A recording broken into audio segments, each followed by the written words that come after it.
Sunday, our partners at the Portland Press Herald shared a story with the headline, "People are no longer walking this earth because of me." It was a chilling interview with Joseph Eaton, the man accused of a shooting spree in Bowdoin, then in Yarmouth. Through many jail phone calls, Eaton admits to reporter John Terhune that he shot and killed his parents, Cynthia and David Eaton, and their friends Robert and Patricia Eager. He then describes what he did that night before shooting at cars on I-295 through Yarmouth. The mass shooting rocked Maine communities, and Eaton shares the details of it in this intimate interview. That reporter, John Terhune, joins us now for a segment we like to call Reporter's Notebook, where we sort of take this in-depth look into the entire process that you went through. John, thanks for joining us. Yeah, thanks for having me, Amanda. So first off, you made the phone call to jail where Joseph Eaton is right now in Wiscasset, and he said yes to an interview. Were you surprised by that? In fact, Joseph reached out to us. We had tried to get in contact with him. We sent him a letter, and only weeks later did we get it returned with a bounce back message. So he, in fact, reached out to us with an email, and we jumped right on it and started the conversation. This is incredibly rare. Did he explain his reasoning for wanting to talk to a reporter?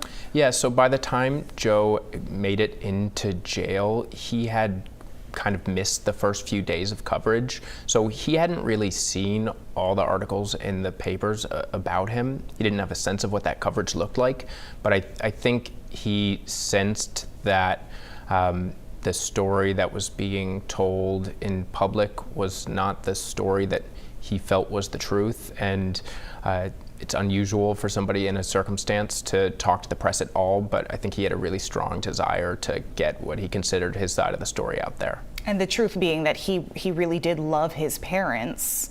He just sort of snapped, according to his article with you, yeah. Yeah, that was a huge factor for him. He came back to it over and over in our conversation. Anytime his parents came up, it was oftentimes he would get really emotional talking about them and how much he said he cared about them. And the way he describes it, it really ate at him, the idea that there would be people out there who assumed that he hated them or was mad at them, and that's what drove this.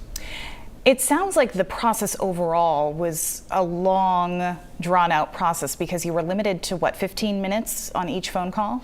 That's right. The jail communication system cuts the phone calls off after 15 minutes. And so we'd have these conversations, many of them pretty intense or emotional, and then we'd get interrupted by an automated voice saying, "You have 60 seconds left," and we would have to scramble to decide, can you call me right back, Joe, or do you need a break for the day?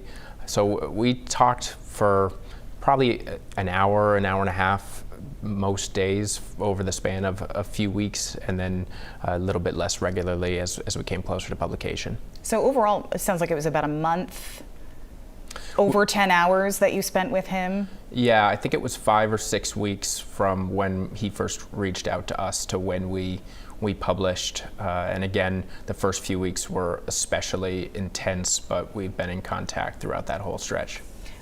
I mean, going back to this is incredibly rare that someone who has not even been convicted yet, who hasn't really had his time in court yet, wants to have this conversation.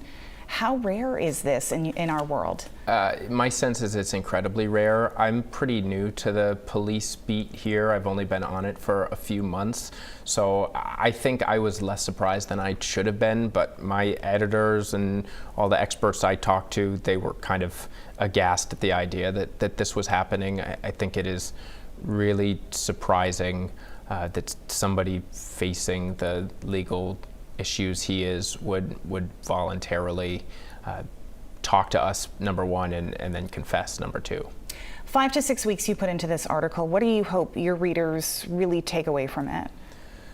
Well, I hope that they come away feeling like they have a better understanding of the dynamics involved here. I mean, I think part of the story is there is no clear-cut answer to what happened, but I think there were a lot of factors, system failures that came into play on top of all the personal dynamics.